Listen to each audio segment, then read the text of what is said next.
नमस्कार दोस्तों, स्वागत है आपका सर्वेयर इंश्योरेंस एकेडमी में। आज हम आगे कंटिन्यू करेंगे H06 motor insurance for surveyor chapter 1 part 2।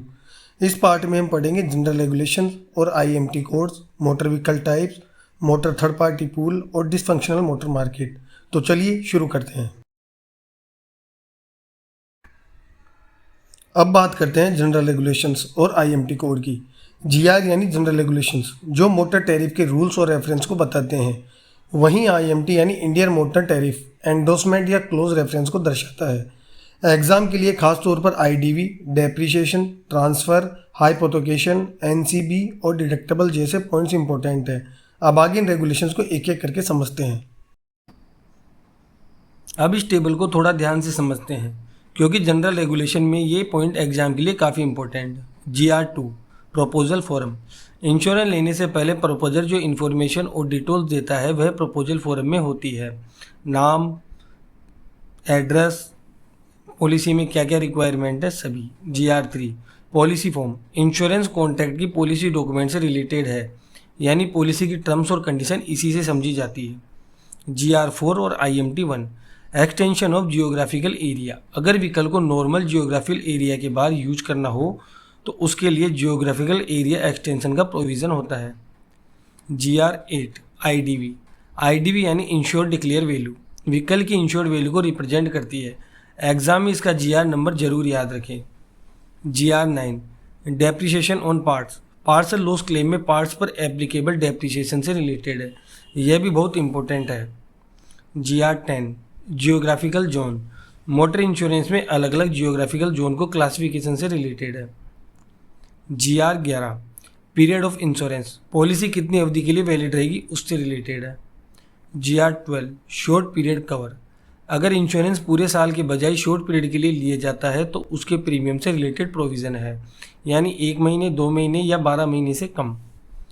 GR17 और IMT3 ट्रांसफ़र, व्हीकल की ओनरशिप ट्रांसफ़र होने पर इंश्योरेंस के ट्रांसफ़र से रिलेटेड प्रोविज़न है। GR18 change of vehicle, policy के दौरान इंश्योर्ड व्हीकल को दूसरे व्हीकल से चेंज करने की सिचुएशन से रिलेटेड है। GR19 IMT5 हायर परचेज में पॉलिसी इंश्योर्ड यानी हायरर के नाम पर इशू होती है, जबकि फाइनेंसर का इंटरेस्ट एंडोसमेंट के माध्यम से प्रोटेक्ट किया जाता है। GR20 और IMT6 लीज व्हीकल, इसका संबंध उन व्हीकल से है जो लीज पर लिए गए हों। GR21 और IMT7 हाइपोथेकेशन, जब व्हीकल पर किसी फाइनेंशियल या लैंडर का फाइनेंशियल इंटरेस्ट होता है तो उसे हाइपोथेकेशन कहते हैं। यह एग्जाम के लिए बहुत इंपॉर्टेंट है। GR22 cover note, insurance cover का टेम्परेरी डॉक्यूमेंट है, यानी पॉलिसी डॉक्यूमेंट इशू होने से पहले इंश्योरेंस एविडेंस के रूप में कवर नोट दिया जाता है। GR23 सर्टिफिकेट ऑफ इंश्योरेंस, यह व्हीकल के इंश्योरेंस का ऑफिशियल सर्टिफिकेट होता है जो इंश्योरेंस कवर का प्रमाण देता है। GR24 कैंसिलेशन और डबल इंश्योरेंस, इसमें इंश्योरेंस कैंसिलेशन और एक ही व्हीकल के लिए डबल इंश्योरेंस जैसी सिचुएशन से रिलेटेड प्रोविज़न आते हैं। GR25 fresh certificate after cancellation, अगर इंश्योरेंस कैंसिलेशन के बाद फ्रेश सर्टिफिकेट इशू करता है तो ये GR उस सिचुएशन से रिलेटेड है। GR26 डैमेज या लॉस सर्टिफिकेट कवर नोट, अगर सर्टिफिकेट या कवर नोट खो जाए, फट जाए या ख़राब हो जाए तो उससे रिलेटेड प्रोविज़न GR26 में है। GR27 नो क्लेम बोनस यानी NCB, अगर पॉलिसी पीरियड में एप्लीकेबल क्लेम नहीं किया गया है तो NCB से रिलेटेड प्रोविज़न यहाँ आता है, इसे एग्ज़ाम के लिए ज़रूर याद रखें। GR40 कंपल्सरी डिडक्टेबल, क्लेम के समय पॉलिसी के अनुसार इंश्योर्ड को लॉस का एक निश्चित हिस्सा खुद बियर करना पड़ता है, इसे कंपल्सरी डिडक्टेबल्स कहते हैं। GR40 रिलेटेड है। GR47 submission of statics, motor insurance business से रिलेटेड रिक्वायर्ड स्टैटिक्स या डेटा की सबमिशन से इसका संबंध है।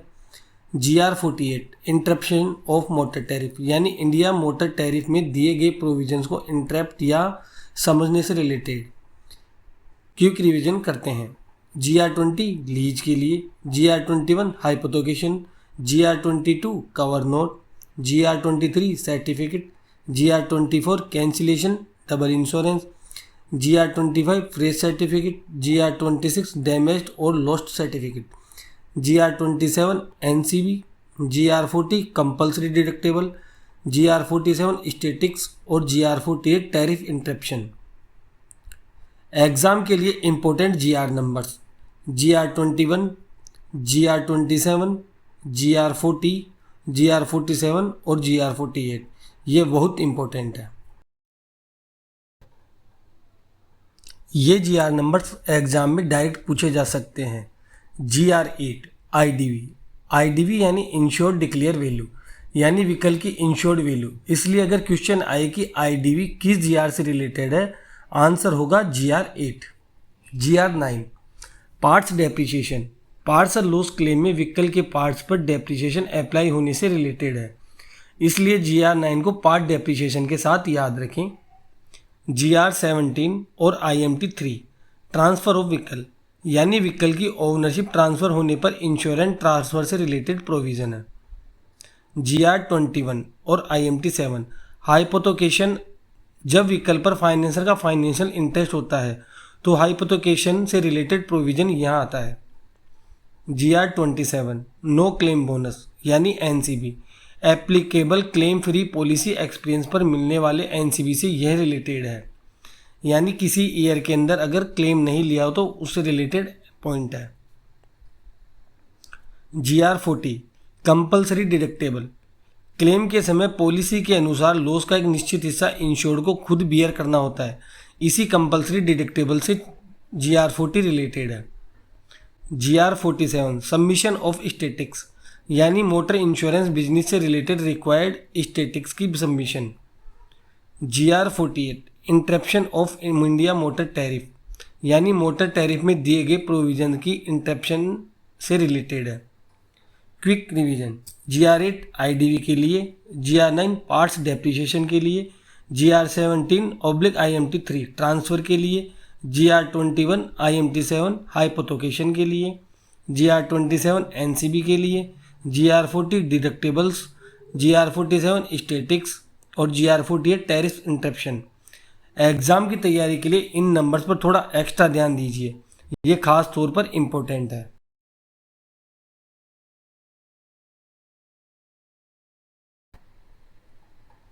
Types of motor vehicles, motor vehicles यानी ऐसा व्हीकल जो मैकेनिकल पावर या इंजन से रोड पर चलने के लिए बना हो। इम्पोर्टेंट पॉइंट, ट्रेलर भी मोटर व्हीकल की डेफिनेशन में इंक्लूडेड है, लेकिन फिक्स्ड रेलवे ट्रैक पर चलने वाले व्हीकल इसमें इंक्लूडेड नहीं होता है।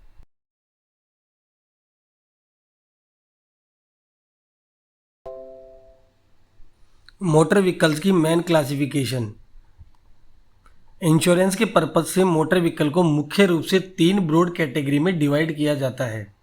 प्राइवेट कार, यानी पर्सनल या फैमिली यूज के व्हीकल्स जिनका यूज सोशल, डोमेस्टिक और प्लेजर पर्पज के लिए होता है। मोटरसाइकिल्स, इसमें मेनली 2 व्हीलर्स जैसे स्कूटर्स और बाइक आते हैं। कॉमर्शियल व्हीकल, यानी बिजनेस या कॉमर्शियल यूज के लिए व्हीकल्स, इसमें गुड्स कैरिंग, पैसेंजर व्हीकल और ट्रेलर जैसे व्हीकल आते हैं। प्राइवेट मतलब पर्सनल, मोटरसाइकिल मतलब 2 व्हीलर और कॉमर्शियल मतलब बिजनेस यूज। अब आगे हम इन कैटेगरी को डिटेल में समझेंगे। प्राइवेट कार्स और मोटरसाइकिल को थोड़ा डिटेल में समझते हैं। प्राइवेट कार, ऐसे व्हीकल जो पर्सनल या फैमिली यूज के लिए हो। इसका यूज़ सोशल, डोमेस्टिक और प्लेजर पर्पज के साथ साथ बिजनेस या प्रोफेशनल पर्पज के लिए भी किया जाता है, लेकिन गुड्स कैरिंग के लिए नहीं, यानी किसी सामान को लाने ले जाने के लिए नहीं। अब बात करते हैं मोटरसाइकिल या स्कूटर। इसमें मैकेनिकल प्रोपेल्ड 2 व्हीलर जैसे बाइक और स्कूटर आते हैं। इसमें साइड कार भी आती है और 350 सीसी तक के मैकेनिकली प्रोपेल्ड 3 व्हीलर भी इस कैटेगरी में इंक्लूड हैं। याद रखें, प्राइवेट कार में गुड्स कैरिंग नहीं और मोटरसाइकिल कैटेगरी में 350 सीसी तक के 3 व्हीलर भी इंक्लूड हैं। कॉमर्शियल व्हीकल की क्लासिफिकेशन, इंश्योरेंस के पर्पज से कॉमर्शियल व्हीकल को अलग अलग क्लासेस में रखा गया है और हर क्लास का अपना स्पेसिफिक मीनिंग है। क्लास ए, गुड्स कैरिंग व्हीकल, ऐसे व्हीकल जिनका मुख्य काम गुड्स या सामान को एक जगह से दूसरी जगह ट्रांसपोर्ट करना है, जैसे ट्रक और good carrying vehicle. Class B, trailer, trailer में अपना सेल्फ मूव नहीं होता है, इसे किसी दूसरे मोटर व्हीकल से टो किया जाता है, इसलिए ट्रेलर को क्लास बी में रखा जाता है। Class C passenger carrying vehicle, ऐसे व्हीकल जिनका यूज पैसेंजर को कैरी करने के लिए किया जाता है, जैसे taxi, bus. Class D miscellaneous और स्पेशल टाइप व्हीकल, इसमें नॉर्मल गुड्स या पैसेंजर व्हीकल के अलावा स्पेशल पर्पजल व्हीकल जैसे ambulance, fire brigade, crane, road roller. Class E road transit risk only, इसका मतलब व्हीकल के रोड पर ट्रांजिट या मूवमेंट से जुड़े रिस्क से है। Class F motor trade road risk only, यह मोटर ट्रेड से जुड़े व्हीकल के रोड रिस्क के लिए हैं, जैसे डीलर या गैराज द्वारा व्हीकल की रोड मूवमेंट या test drive. Class G internal risk, motor trade premises के अंदर रिस्क, जैसे गैराज या वर्कशॉप के अंदर व्हीकल से रिलेटेड रिस्क। आगे हम क्लास ए यानी गुड्स कैरिंग व्हीकल को और डिटेल में समझेंगे। गुड्स कैरिंग व्हीकल, इनका मुख्य काम गुड्स यानी सामान को एक जगह से दूसरी जगह ट्रांसपोर्ट करना होता है। ये पब्लिक कैरियर या प्राइवेट कैरियर हो सकते हैं, जैसे ट्रक और टेम्पो। टैंकर, इनका इस्तेमाल लिक्विड या गैस को ट्रांसपोर्ट करने के लिए होता है, जैसे पेट्रोल, एलपीजी, मिल्क आदि। टैंकर क्लास A4 में आते हैं।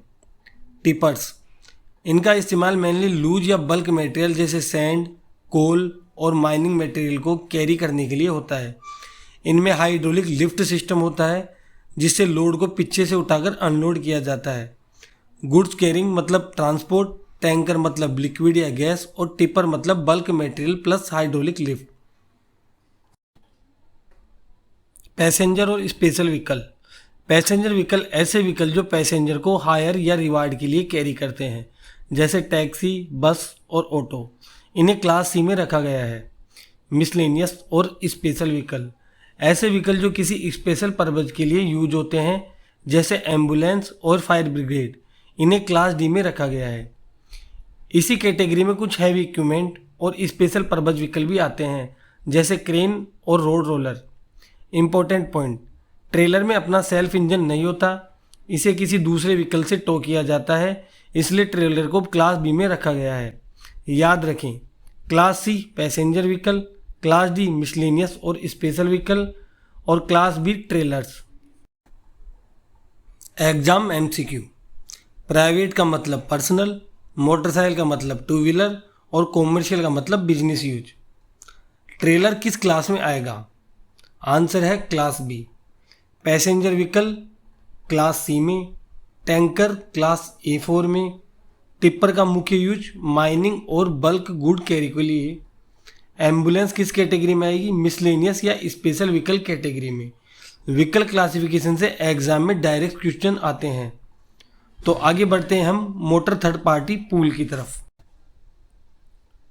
मोटर थर्ड पार्टी पूल की जरूरत क्यों पड़ी? मोटर इंश्योरेंस में खासकर कॉमर्शियल व्हीकल का थर्ड पार्टी रिस्क और क्लेम रेशियो काफ़ी हाई था, इसलिए इस रिस्क को मैनेज करने के लिए पुल मैकेनिज्म बनाया गया। दूसरी तरफ प्राइवेट इंश्योरर ज़्यादा प्रॉफिटेबल सेगमेंट जैसे प्राइवेट कार और टू व्हीलर पर ज़्यादा फोकस कर रहे थे, जबकि कॉमर्शियल व्हीकल का TP बिजनेस कॉम्पेरेटिवली डिफिकल्ट था। इसलिए पूल का बेसिक आइडिया था कि इस हाई रिस्क TP बिजनेस को मैनेज किया जाए और मार्केट में बैलेंस बनाया जाए। याद रखिए, मोटर थर्ड पार्टी पूल का मेन पर्पस था high risk commercial vehicle TP business को मैनेज करना और मार्केट के इम्बैलेंस को हैंडल करना। अब आगे समझते हैं कि इम्बैलेंस आया कैसे और मोटर थर्ड पार्टी पूल की ज़रूरत क्यों पड़ी। अब मोटर थर्ड पार्टी पूल से पहले यूज होने वाले 3 इंपॉर्टेंट रिस्क टर्म्स को समझते हैं। पहला है रोड ट्रांजिट रिस्क ओनली, इसका मतलब है व्हीकल के रोड पर चलने या मूवमेंट के दौरान आने वाला रिस्क। दूसरा है motor trader road risk only, यह मेनली डीलर, गैराज ओनर या मोटर ट्रेडर से रिलेटेड है, जब व्हीकल को रोड पर टेस्ट ड्राइव, डिलीवरी या मूवमेंट के लिए ले जाया जाता है। तीसरा है इंटरनल रिस्क ओनली, यानी रिस्क मोटर ट्रेडर प्रीमिसेस के अंदर जैसे गैराज या वर्कशॉप में कस्टमर के व्हीकल का डैमेज हो जाना। रोड ट्रांजिट का मतलब है road movement, motor trade road मतलब डीलर या गैराज का रोड यूज और इंटरनल मतलब प्रीमिसेस के अंदर का रिस्क। इन तीनों टर्म्स को क्लियर रखिए क्योंकि आगे मोटर थर्ड पार्टी पूल को समझने में ये काफ़ी यूजफुल होंगे। अब समझते हैं कि मोटर थर्ड पार्टी पूल आखिर था क्या। मोटर थर्ड पार्टी पूल एक ऐसा मैकेनिज्म था जिसका पर्पज कॉमर्शियल व्हीकल के थर्ड पार्टी इंश्योरेंस लॉसेस को मैनेज करना था। यहाँ 3 बातें समझिए। पहली, थर्ड पार्टी यानी किसी थर्ड पर्सन को हुई इंजरी, डेथ या प्रॉपर्टी डैमेज से रिलेटेड लायबिलिटी। दूसरी, कॉमर्शियल व्हीकल्स, इन व्हीकल में थर्ड पार्टी क्लेम और लॉसेस कंपेरेटिवली ज़्यादा होने की वजह से रिस्क एक्सपोजर भी ज़्यादा था। तीसरी, पूल, यानी इस बड़े बर्डन को मैनेज करने के लिए एक शेयर्ड मैकेनिज्म बनाई गई। तो एग्जाम के लिए सिंपल याद रखें, motor third party pool commercial vehicle के थर्ड पार्टी लॉसेस को मैनेज करने का मैकेनिज्म था। अब सवाल आता है कि मोटर थर्ड पार्टी पूल की ज़रूरत आखिर पड़ी क्यों। इसे समझने के लिए पास्ट की मोटर इंश्योरेंस मार्केट की रियलिटी को समझते हैं। मोटर इंश्योरेंस इंडिया में एक बड़ा बिजनेस सेगमेंट था, लेकिन थर्ड पार्टी क्लेम का रेशियो काफ़ी हाई था, खासकर कॉमर्शियल व्हीकल में। दूसरी तरफ प्राइवेट इंश्योरर ज़्यादा फोकस कर रहे थे प्रॉफिटेबल सेगमेंट जैसे प्राइवेट कार और 2 व्हीलर पर। इसका मतलब यह हुआ कि कॉमर्शियल व्हीकल का high risk third party business comparatively ज़्यादा बर्डन वाला था और मार्केट में एक इम्बैलेंस क्रिएट होने लगा। यही imbalance motor third party pool की ज़रूरत का मेन रीज़न बना। एग्जाम के लिए याद रखें, कॉमर्शियल व्हीकल का हाई थर्ड पार्टी रिस्क और मार्केट इम्बैलेंस पूल की ज़रूरत को समझने की है। अब इस डिसफंक्शनल मोटर मार्केट को टेबल से समझते हैं। प्राइवेट कार्स एक रिलेटिवली प्रॉफिटेबल सेगमेंट था, इसलिए प्राइवेट इंश्योरर्स इसमें ज़्यादा इंटरेस्टेड थे। इसी तरह 2 व्हीलर्स भी एक अट्रैक्टिव सेगमेंट था, इसलिए प्राइवेट इंश्योरर का फोकस इस तरफ भी ज़्यादा था। लेकिन कॉमर्शियल व्हीकल में थर्ड पार्टी क्लेम रेशियो ज़्यादा था, इसलिए इसका रिस्क और लॉस कंपेरेटिवली ज़्यादा था और इसका burden public sector insurer PSU पर ज़्यादा आ गया। यही सिचुएशन मार्केट इम्बैलेंस को दिखाती है। इसी इम्बैलेंस को मैनेज करने के लिए मोटर थर्ड पार्टी पूल की ज़रूरत को समझा गया। मोटर थर्ड पार्टी पूल की ज़रूरत के पीछे का main legal reason, motor vehicle act 1988 के अनुसार थर्ड पार्टी इंश्योरेंस कंपलसरी है, यानी व्हीकल ओनर के लिए वैलिड थर्ड पार्टी इंश्योरेंस होना जरूरी है। दूसरी इंपॉर्टेंट बात कि public sector insurance commercial vehicle का थर्ड पार्टी इंश्योरेंस आसानी से रिफ्यूज़ नहीं कर सकते, इसलिए कॉमर्शियल व्हीकल का high risk third party business और उससे जुड़े लॉसेस पब्लिक सेक्टर इंश्योरेंस पर ज़्यादा होने लगी। यही लीगल रिक्वायरमेंट और market imbalance motor third party की ज़रूरत को समझने में इम्पोर्टेंट रोल निभाते हैं। अब तक हमने मोटर थर्ड पार्टी पूल की ज़रूरत के पीछे जो पूरी सिचुएशन समझी उसे इस फ्लो से एक बार कनेक्ट करते हैं। थर्ड पार्टी इंश्योरेंस कंपलसरी था, कॉमर्शियल व्हीकल में थर्ड पार्टी क्लेम्स काफ़ी हाई थे, प्राइवेट इंश्योरर का फोकस ज़्यादा प्रॉफिटेबल सेगमेंट जैसे प्राइवेट कार और 2 व्हीलर पर था। इसकी वजह से कॉमर्शियल व्हीकल TP बिजनेस का ज़्यादा बर्डन पब्लिक सेक्टर इंश्योरेंस पर आ गया और जब ये सारी सिचुएशन एक साथ आई तो मोटर थर्ड पार्टी पूल की ज़रूरत महसूस हुई। तो इसी के साथ चैप्टर 1 का पार्ट 2 भी कंप्लीट होता है। आज के सेशन में हमने जनरल रेगुलेशन और IMT code, motor vehicle classification, motor third party pool जैसे इंपॉर्टेंट कंसेप्ट को समझा। चैप्टर 1 के पार्ट 3 में हम आगे इंटरनेशनल लीगल सिनेरियो और चैप्टर 1 की MCQ प्रैक्टिस करेंगे। अगर आपको ये सेशन यूजफुल लगा हो तो वीडियो को लाइक करें, कमेंट करें, शेयर करें और सर्वेयर इंश्योरेंस एकेडमी को सब्सक्राइब जरूर करें। चैप्टर 1 के नोट्स और किसी भी क्यूरी के लिए आप हमारे टेलीग्राम से भी कनेक्ट कर सकते हैं। पार्ट 3 में मिलते हैं। Thank you.